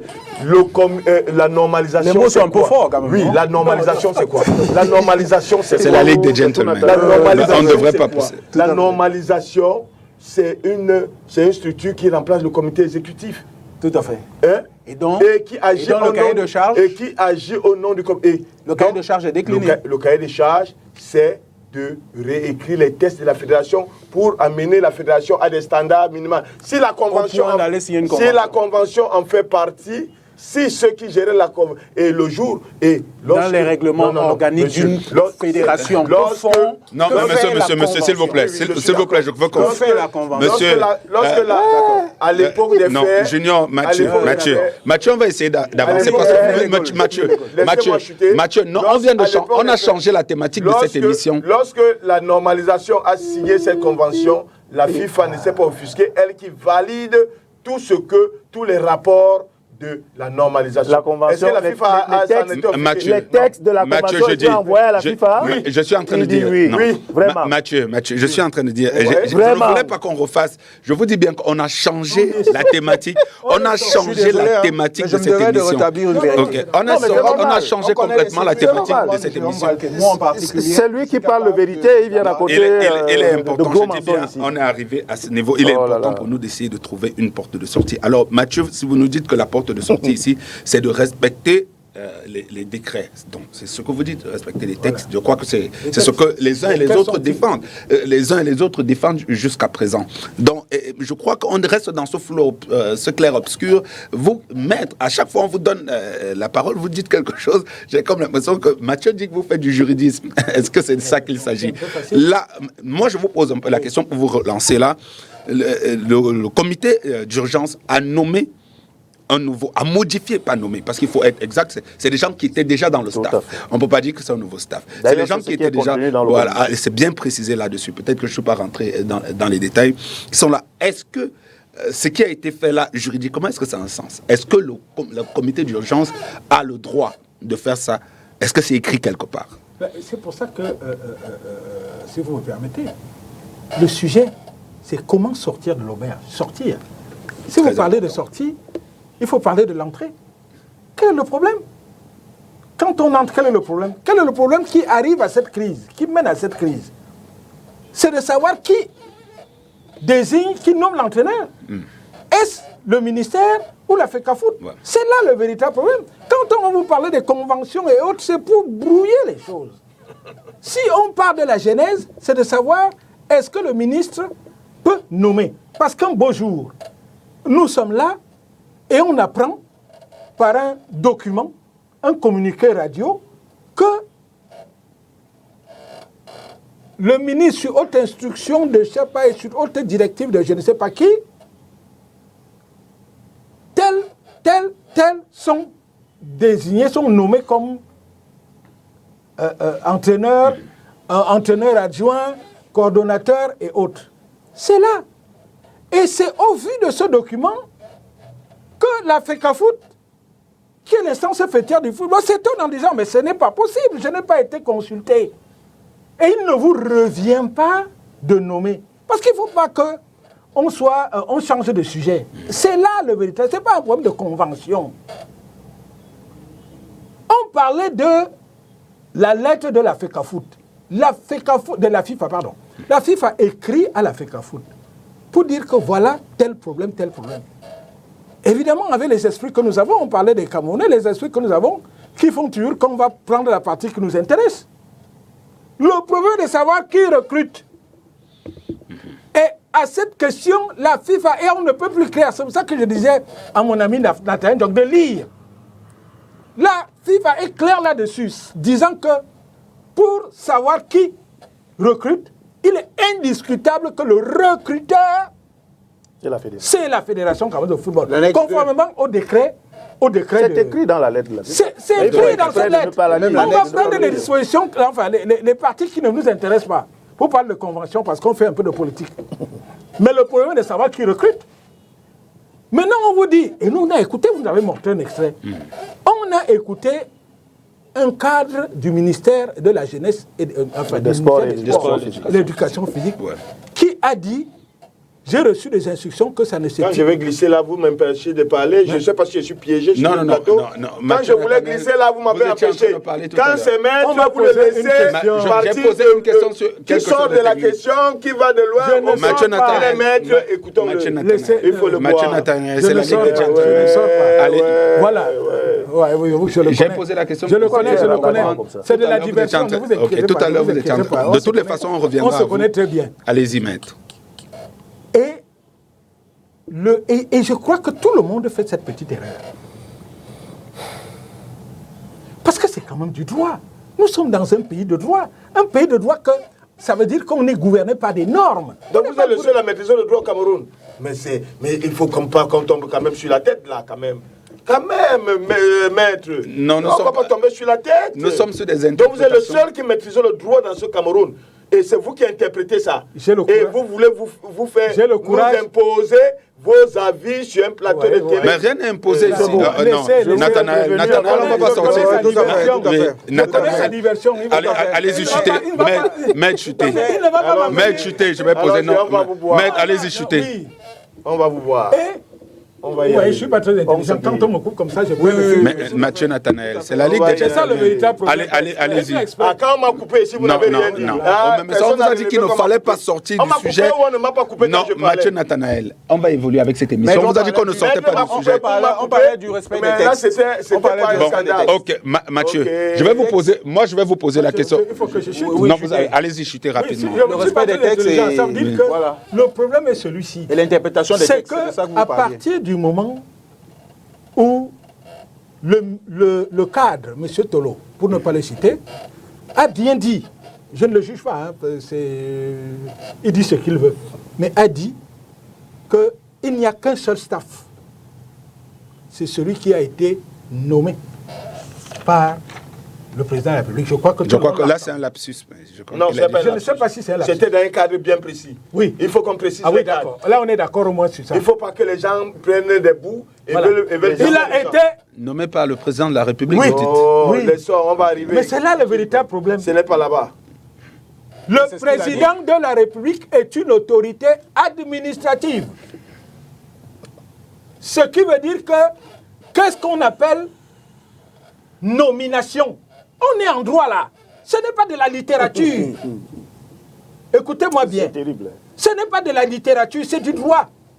Le droit, c'est les règles. À partir du moment où on vous dit qu'on a nommé, ça veut dire qu'on parle de nomination. Qu'est-ce qu'une nomination? C'est un acte administratif unilatéral par lequel une autorité administrative investit un individu dans un emploi public. Okay. Ça veut dire qu'il faut un acte. Il est où? Ouais. De nomination, il est où? Ce n'est pas un communiqué. Un communiqué est un avis ou une information donnée au public. Je mets tout le monde au défi de me montrer l'acte administratif qui donne un emploi public. Parce que l'entraîneur est à un emploi public, vu que la fédération étant employé de la fédération camerounaise de football et dirigeant l'équipe nationale de football, c'est donc forcément un emploi public. Quel est l'acte? Si cet acte me cause un préjudice, comment je le poursuis? Je ne poursuis pas un communiqué. Je ne comprends pas qu'au Cameroun, dans ce grand pays, qu'on puisse faire des choses pareilles. Je suis étonné que l'Afrique ne vous a pas encore constitué. Hein. Mathieu, on a parlé de la Ligue des gentlemen. Merci pour ces éclairages. Peut-être que ce que je voudrais, je finis si vous me voulez. Oui, allez-y rapidement. Ouais. C'est là tout le problème. C'est que c'est de l'imposture. On ne nomme pas par communiqué. Radio presse. C'est quand même le Cameroun. Et on dit, j'ai écouté des gens dire, mais si la Fédération camerounaise de football n'est pas contente de la décision du ministre, laquelle? Un communiqué n'est pas une décision. Mais on fait du droit. Il s'agit du droit. Un communiqué n'est pas une décision. Il faut un acte formel. S'il y a des hautes instructions, ça veut dire qu'on donne instruction à quelqu'un de nommer. On donne instruction à un ministre. Le ministre nomme comment? Pas par un communiqué. Il nomme par arrêté. Tout à fait. C'est des normes. S'il vous plaît. On veut amener le président de la République, le descendre aussi bas pour qu'il aille nommer un entraîneur d'une seule équipe nationale. Et on dit qu'on se revendique de ce monsieur. de sa politique. Voilà, on l'a compris, maître. Mais je crois que merci pour ces différents éclairs. Moi, je vais vous poser la question, Georges Rim, puisque le plus important pour nous, c'est de sortir. Comment sortir de l'auberge? Ce n'est plus d'y rentrer. Maître vient de dire, il nous a rappelé ce qui nous y a amené. Comment on sort et surtout, comment on fait pour éviter une ingérence après ces images qui ont été partagées, vues en mondo-vision, donc partagées, devenues virales sur les réseaux sociaux. Elles sont devenues virales, ces images-là. Comment on fait pour éviter l'ingérence à ce niveau bien précis? Puisqu'on se rappelle même que le comité d'urgence a instruit le président de la FECAFOOT de saisir en extrême urgence également le ministre des Sports et de l'Éducation physique et même la Fédération internationale de football association. Avant de répondre à votre question, et c'est très bien ce que vous avez dit dans cette question, comment sortir de cette ingérence. Ce mot ingérence est fondamental pour comprendre ce qui s'est passé. Et effectivement, pour voir comment sortir de l'auberge. Mais avant, j'aimerais répondre à une question que vous avez posée et à laquelle aucune réponse n'a été donnée, justement parce que quelqu'un s'est amusé sur ce plateau à faire un peu de diversion. Est-ce que le comité exécutif de la Fédération camerounaise de football est en droit de prendre une décision comme celle-là? Oui. Il y a des dispositions légales qui ont été énoncées dans le communiqué, l'article 40 alinéa 11 des statuts de la Fédération camerounaise de football sur les compétences du comité exécutif de la Fédération camerounaise de football. Ce comité exécutif est compétent pour recruter les entraîneurs et les membres... On parle du comité d'urgence. Oui, le comité d'urgence est un organe restreint du comité exécutif. Okay. Avant que le comité d'urgence ne se mette en branle, il faut que... Ils vont valider le comité. L'exécutif validera ce comité parce qu'on est dans l'urgence. Voilà. Donc, le comité exécutif a compétence pour recruter les entraîneurs et les membres des structures d'encadrement des sélections nationales sur proposition du président de la Fédération camerounaise de football. C'est ce qui a donc abouti à cette réunion du COMUR, le comité d'urgence, qui a pris cette décision-là. Bien évidemment, il y a l'article 49 des mêmes statuts, et cette fois-là sur les compétences du comité d'urgence.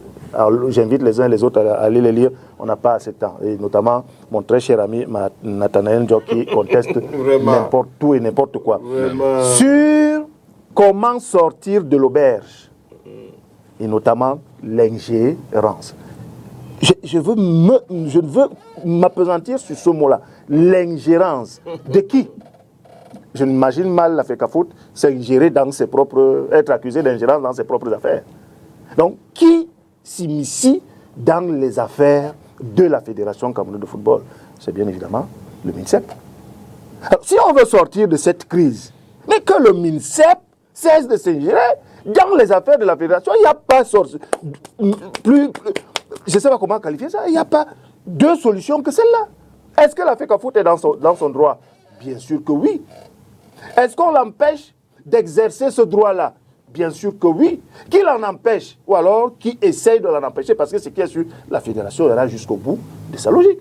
Qui l'en empêche? C'est le MINSEP. Il n'y a pas deux solutions. De mon humble point de vue, je ne suis rien. Je ne connais absolument rien. Comme même souvent le dit Nathanaël Ndiok. Mais pour sortir de là, que le MINSEP laisse la Fédération s'occuper de ses affaires. La Fédération n'ira jamais se mêler de ce qui se fait au MINSEP. Donc moi, je n'ai pas besoin de faire de long discours. Okay. Après avoir exposé ceci, je suis clair dans mes propos et j'espère que les téléspectateurs nous ont compris. Alors, Alain Boum, moi je vous pose également Junior, la question. Junior. Ah pardon, Junior, maître Alain Guini. Junior, je vous pose la question parce que nous, je le rappelle encore, que la thématique a été changée parce que nous, il faut apporter une certaine contribution. La sérénité, ce qui est important pour chacun d'entre nous ici, ce sont les lions indomptables. Alors maintenant, qu'est-ce qui pourrait ramener la sérénité dans les relations entre le MINSEP et la FECAFOOT? Je sais qu'il n'y a pas une baguette magique, mais à porter à ce stade-ci, à 5 jours du recrutement, qu'est-ce qui pourrait ramener la sérénité, ou du moins la paix des braves au sein des deux institutions? Alors, je pourrais répondre après mon analyse un peu. Allez-y. Pour essayer d'aligner un peu les éléments, les intrants de cette problématique-là, et voir ce qui pourrait ramener un peu la sérénité. Il faut savoir que si il faut sortir de l'auberge, il faut y entrer. Là, je paraphrase Maître. Ouais. Et pour dire qu'on est entré dans cette auberge quand on allait à Blida. Hein, Et quand on s'est qualifié pour la Coupe du Monde du Qatar. À partir de là, les intérêts se sont entrechoqués. Et il y a eu des divergences sur la gestion de la chose courante, de la chose publique et de la chose du football. Et du coup, chacun gérant l'autre, on a attendu le bon moment pour reposer les mêmes problèmes sous une forme tout à fait différente. Et bien la vie dans l'auberge, c'est elle qui peut déterminer la sortie de l'auberge. Dans l'auberge, vous avez à peu près, on va dire, deux belligérants. On va les appeler comme ça. Vous avez le ministère, vous avez la FECAFOOT. Chacun a un rôle bien précis dans la vie de la cité. Si on regarde le rôle précis de chacun, on comprendra que le ministère des Sports, en ce qui concerne le football et les autres sports et l'éducation physique, est en charge de développer la politique générale édictée par le chef de l'État de ce pays. C'est des éléments qui sont déclinés dans des documents bien précis. On ne va pas les rappeler ici, on va prendre beaucoup de temps. Il donne les axes, il décline la vision, il décline les axes d'intervention et cette gestion est décomposée en deux choses, en deux éléments principaux. Vous avez, si vous voulez, la gouvernance politique qui gère les rapports entre tous les acteurs, les organisations sportives que le ministère des Sports gère.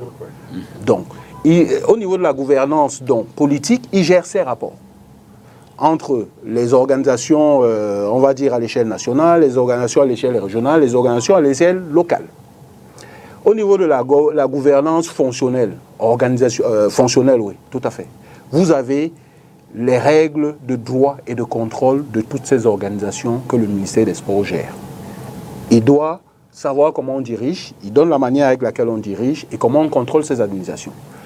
Il ne doit pas rentrer dans le fonctionnement, on va dire, basique des organisations qui sont à 2 ou 3 crans en dessous.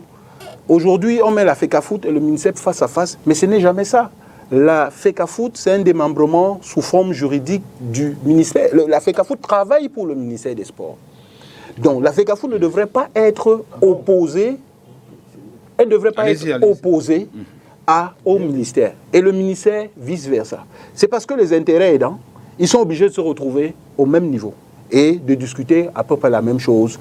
Et la seule chose que tout le monde considère comme étant viable à l'heure actuelle, en ayant abandonné les autres sports, les autres disciplines, et même l'éducation physique et sportive. On parlait tout à l'heure des centres techniques, ainsi de suite, qui considèrent le grand public, pas les athlètes forcément, qui sont totalement abandonnés. On ne parle jamais de ça, on ne parle jamais de nous autres qui prenons du poids et tout, et tout, et tout. On parle toujours de ce qui intéresse, de ce qui génère des fonds. Donc, comment sortir de l'auberge ? Je vois les représentants du ministère des Sports parler de tutelle. Alors, il faut décliner la tutelle. Qu'est-ce que la tutelle ? La tutelle, c'est les moyens que dispose une autorité pour garantir les lois et règlements et, on va dire, l'ordre public. L'intérêt général. Je préfère parler d'intérêt général. L'autorité, la tutelle, ce n'est pas une personne. C'est un moyen, c'est un processus qu'on décline pour garantir que les activités des uns et des autres contribuent à l'intérêt général. Donc il n'y a personne qui est au-dessus de l'autre quand on parle de tutelle. Il n'y a véritablement personne. Il y a certes une autorité, mais elle n'est là que pour déployer un process, un cadre d'activité bien défini et vraiment défini de manière contradictoire, qui permettent aux uns et aux autres de contribuer en respectant les lois et règlements d'un pays, d'un endroit bien précis, l'intérêt général. Alors l'intérêt général, on peut décliner l'intérêt général sous plusieurs formes.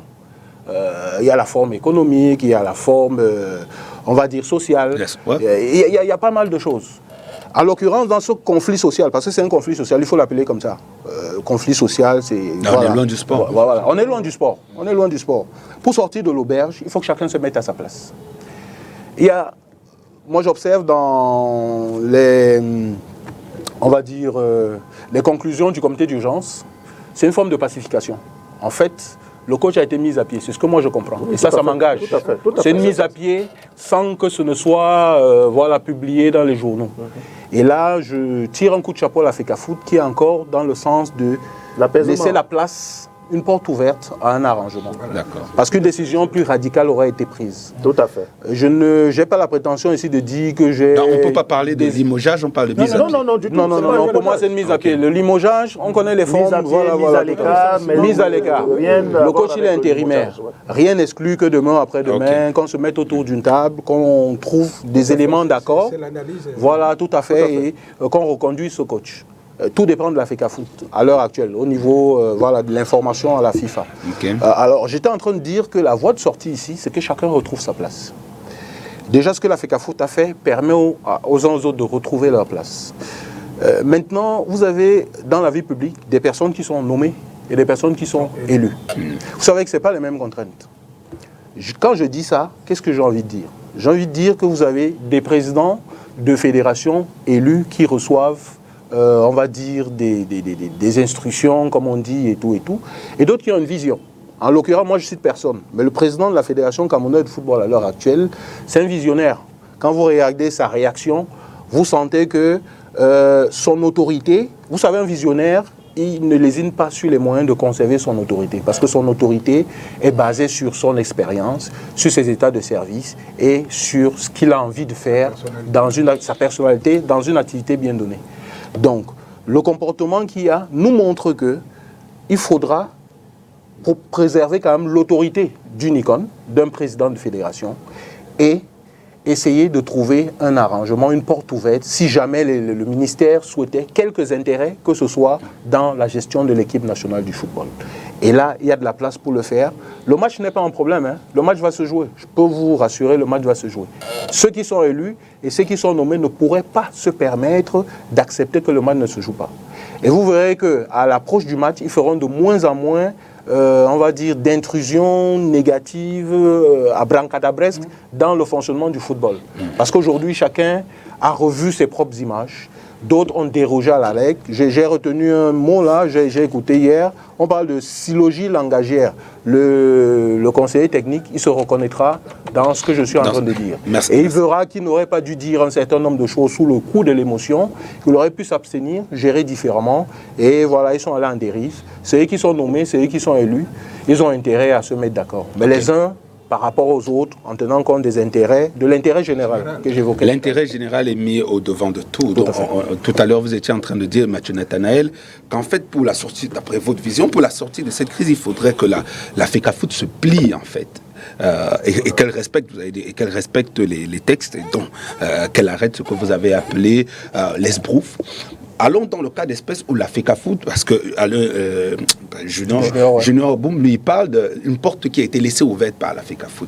Dans le cas où, selon vous, la FECAFOOT n'a pas fait ce qu'il fallait faire, c'est-à-dire laisser, qu'est-ce que le ministère peut faire pour nous amener vers la sortie de l'auberge? Mais le ministère n'a rien fait. Le ministère a appliqué les tests, a appliqué les hautes institutions de l'État.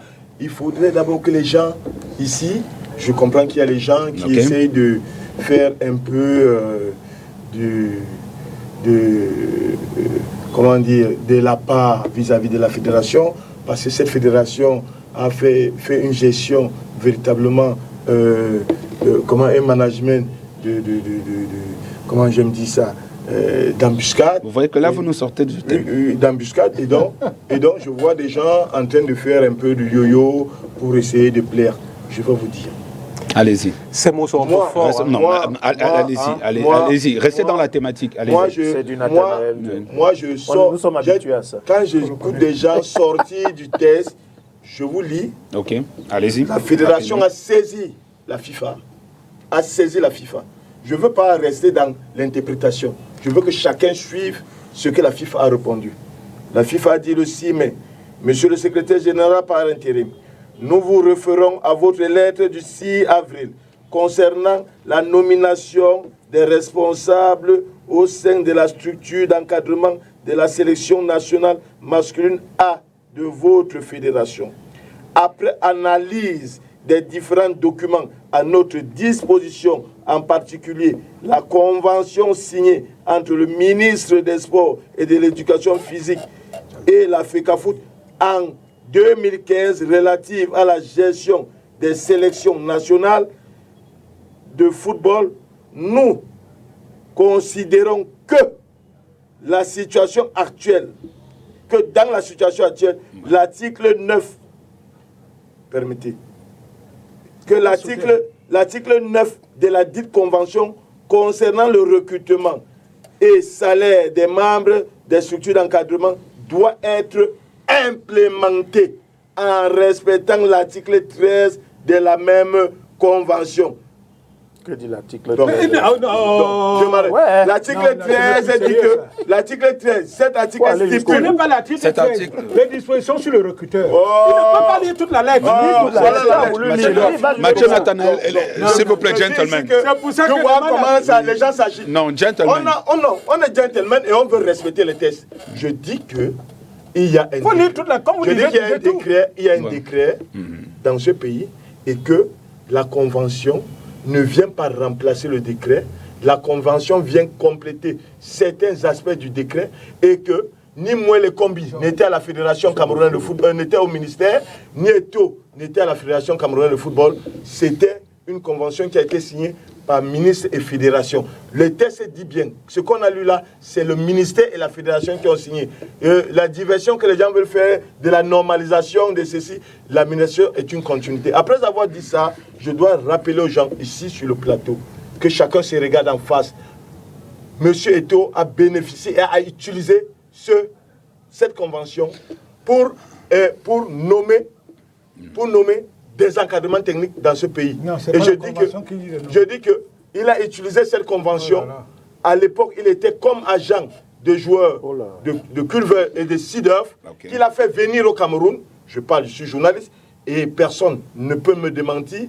Et qu'il a Mais là, on n'est pas dans le thème. Qu'il a fait recruter ici là, à partir du ministère des Sports. Après ça, quand il est devenu président de la Fédération camerounaise de football, il a utilisé la même convention pour faire nommer son Bahana. Et je mets à défi. J'entends les gens dire ici, la Fédération nomme, la Fédération ceci. Que quelqu'un me dise, dans ce pays, depuis au moins, restons dans le cadre, au moins depuis 2013, que quelqu'un me dise quel est l'entraîneur national dans ce pays. Je peux même dire depuis 2002 ou 2000. Quel est l'entraîneur national que un président de fédération camerounaise de football a nommé? Ce n'est pas le même. Non, je veux comprendre. Mathieu Nathanaël, maintenant qu'il a lu d'abord, et qu'il refuse. Non, mais avant, d'abord, je voudrais quand même qu'on se comprenne. Non, mais Mathieu, vous allez remarquer... Attendez, vous allez lire. Mathieu, vous avez remarqué que vous êtes la seule personne qui ne respecte pas le thème. Vous êtes la seule. Je vais le dire tel quel, parce que là, vous me prêtez aussi. Vous êtes la seule personne qui ne respecte pas le thème. Et puis, tout à l'heure, vous parliez d'un manque de politique sportive. Vous êtes la personne qui nous dit encore quelques minutes après qu'il faudrait pouvoir violer des dispositions des décrets parce que depuis 20 ans, aucun président de fédération n'a fait une proposition de nomination. Je ne savais pas que j'étais piégé par vous. Je ne savais pas que vous étiez parti pris. D'accord. Le modèle. Mathieu, vous êtes la seule personne qui ne reste pas dans le thème. Je suis le premier à dire qu'on doit respecter les textes. Mais vous ne respectez pas le thème. On est là. Mais pour sortir de bain, il faut respecter les textes. Je vous montre les textes, il faut respecter. Depuis 2 mois, nous sommes enlisés. Nous ne sommes pas là pour distraire les gens. Les gens ont commencé par la porte d'entrée. Vous n'avez pas dit qu'ils sont sortis du test. Et aucun d'eux ne vous a répondu à cette question. Je suis le seul à avoir répondu à cette question. Non, mais ne le dites pas. À chaque fois, chacun essaie de répondre. Je comprends que je suis piégé par le président de cette émission. Mais sachez que à 4 contre seul, je vais vous dominer en restant sur les tests. Restez gentlemen. Allez-y, Georges Rim. On va sortir bientôt. Maintenant, vous donnez la parole, mais je ne suis pas sûr que sur le cadre de parole... Il lit la même lettre, ce que vous n'avez pas voulu lire. Lisons donc la même lettre. Un dernier temps de parole, très rapidement. On va revenir là-dessus, parce qu'après la lettre est partie, j'ai du mal à... Mais moi, je veux rebondir là-dessus. Le débat, il est clos. Tout le monde sait qu'il y a eu forfaiture, il y a eu empiétement. Il n'y a aucune forfaiture, il n'y a aucun empiétement. Et le 2, vous allez voir que c'est le staff nommé par la présidente de la République qui va gérer, qui sera au bas de touche. Je crois qu'on va faire un dernier tour de table. Mais je pense qu'on est en train de faire rétro-pédalage sur des C'est vous qui faut parce que justement, l'idée sur des choses de sortie. Non, avançons. On a pris un thème qu'on a mis de côté. Allez-y, oui, rapidement. La partie que Mathieu refuse exprès de lire, la voici. Par ailleurs, nous sommes également d'avis que les décisions concernant le recrutement des membres des structures de l'encadrement doivent rester parmi les droits et compétences réservés uniquement au comité exécutif de la fédération. Elle continue en disant, pour cela, il faut modifier. Il n'y a pas pour cela ici, voilà ça. Voilà ça. Ouais, pour cela ici. On est d'accord, gentlemen. Mais voilà ça. En effet, nous pensons que l'accord de 2015 avec le ministère de l'Éducation devrait être révisé. Mais la FIFA te dit que c'est la fédération ne peut pas. Mathieu, on reviendra jusqu'à vous. Rapidement, Junior, merci. S'il vous plaît, dernier tour de table. Vous avez la parole, Junior. Après, s'il peut prendre fonction. Mathieu, s'il vous plaît. Mathieu, on s'attaque aux hommes. Ligue des gentlemen, s'il vous plaît. Allez-y. Alors, Mathieu, il n'y a pas de piège. Dernier tour de table, ce que je peux dire, on va dire les débats sur les interprétations juridiques, à mon avis, sont clos. Même du côté du MINSEP, tout le monde sait où est le problème. Ils savent qu'ils ont voulu profiter d'un élément et tout et tout. N'allez surtout pas penser que, voilà, moi particulièrement, je suis pro-Eto'o, je suis pro-personne du tout. L'expertise on va dire, n'a pas de frère, n'a pas de mère. Quand il y a un sujet sur la table, on analyse de manière froide pour produire les résultats qu'on attend. Vous savez que si vous ne dites pas votre discours, vous ne pouvez même plus passer à la FECAFOOT, vous ne pouvez même pas transférer. Moi, à la FECAFOOT, il n'y a pas de jugement de personne. Moi, ne faisons pas de jugement de personne. Je suis un ancien joueur de dragon. Non, c'est bon. Junior, merci de ne pas rentrer. Merci de ne pas rentrer dans ce. Je vais concourir à la Fédération française de football. L'école que j'ai indiquée est logée sous les gradins. Est-ce que tu fais la basket, tu vas aller bosser au ministère? Pas sous les gradins d'Olymbe, si vous comprenez. Merci pour vous dire, rien à voir avec la Fédération camerounaise de football. J'ai aucun intérêt là-bas. Je ne peux même pas développer ma passion au sein de la Fédération camerounaise de football dans un environnement comme celui-ci. Sinon, comment est-ce que je vais vendre un talent ou promouvoir un talent que j'ai détecté ici dans les conditions locales? Je suis obligé, s'il y a des moyens, si je suis supporté financièrement, de prendre ce talent, de l'amener dans un endroit propice pour développer ce talent. Georges Ray, mot de fin, à vous. Je pense que la meilleure sortie de l'auberge de cette crise, c'est comme je l'ai dit, et je reste campé sur mes positions. Je suis même peut-être plus radical que les deux parties en conflit dans cette affaire. C'est, comme je l'ai dit, que le MINSEP laisse la fédération s'occuper de ses affaires. D'accord. Mathieu Nathanaël. Mais je vous ai dit que, et je vous réitère que le staff qui sera assis sur le banc de touche est le staff nommé sur haute instruction de la présidence de la République. Il y a réunion préparatoire, des préparations techniques qui se tiennent à l'heure actuelle, qui s'est tenue ce jour à la fédération. Je crois que nous n'avons pas eu le temps de débattre parce que nous n'avons pas les résolutions, mais vous allez voir que de plus en plus avec l'incident d'hier qui tend à traîner la République dans la boue, alors la République va se lever et va faire appliquer les lois de la République. Et les lois de la République sont là, vous voulez les contourner, les interpréter à votre sens, on va les interpréter comme vous les avez exploités et comme vous les avez servis. Et dans ce pays, on a les vidéos où Eto'o a dit, et vous les avez, et que la fédération, les Lions et Indomptables appartiennent à l'État, et c'est le ministère qui nomme et c'est le ministère qui paye. C'est lui qui l'a dit et il doit l'assumer. Ok, mot de fin, maître. Nous ne sommes pas dans une république bananière. Le Cameroun reste un pays de droit. Ok. Et dans un pays de droit, c'est les normes. J'aurais souhaité qu'on nous dise les normes. S'il y a, comme nous dit Mathieu Nathanaël, quand les normes sont violentes, c'est là où vous avez fini avec vos temps. Vous avez fini avec vos temps de parole, Mathieu. Maître, allez-y. Mathieu.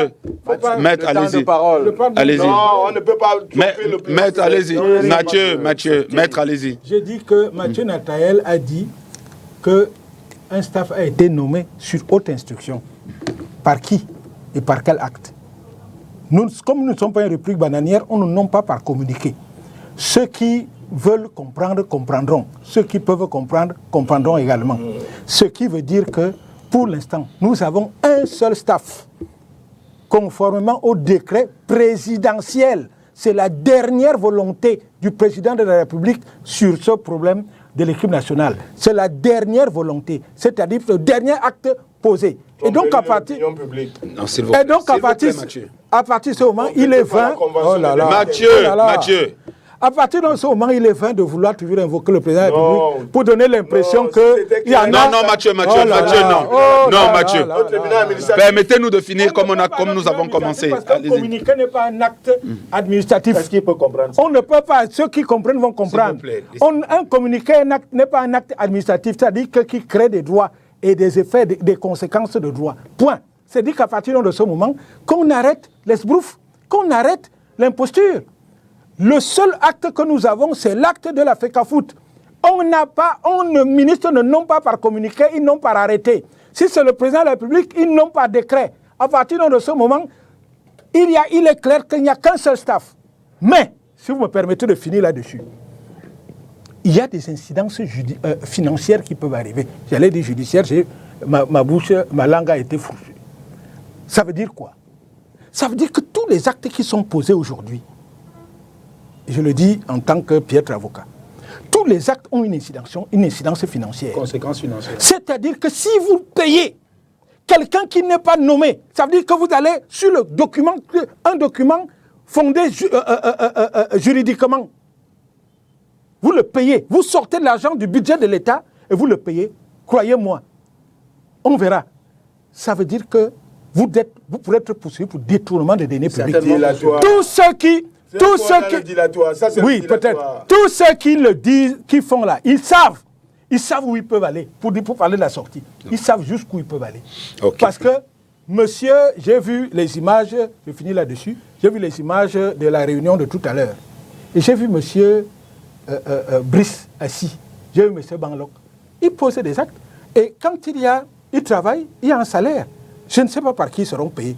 Mais s'ils sont payés par... Ils sont payés par celui qui doit être payé. S'ils sont payés par le budget de l'État. Ils sont payés par le budget Croyez-moi que nous ne perdons rien à attendre. Ok, merci monsieur. Merci monsieur, nous sommes arrivés au terme. Vous connaissez le processus de paiement par le trésorier payant. S'il vous plaît, l'émission est terminée. Merci Junior. On paye une facture. Junior, une autre fois. Qui finance les s'il vous plaît, monsieur. Ne poussez pas les gens à l'arbre. Monsieur, s'il vous plaît. L'émission est arrivée. Monsieur, s'il vous plaît, je dis que l'émission est arrivée à son terme. Je tenais, écoutez. La source de financement. Monsieur, s'il vous plaît, je ne rentre pas là. S'il vous plaît. Je dis que l'émission est arrivée à son thème. Je tenais à vous remercier particulièrement, chacun d'entre vous ici, pour avoir accepté de m'accompagner durant ces 2 semaines. Mathieu Nathanaël a parlé tout à l'heure de pièges. J'ai utilisé l'entregent de Mathieu Nathanaël pour avoir des personnes sur ce plateau.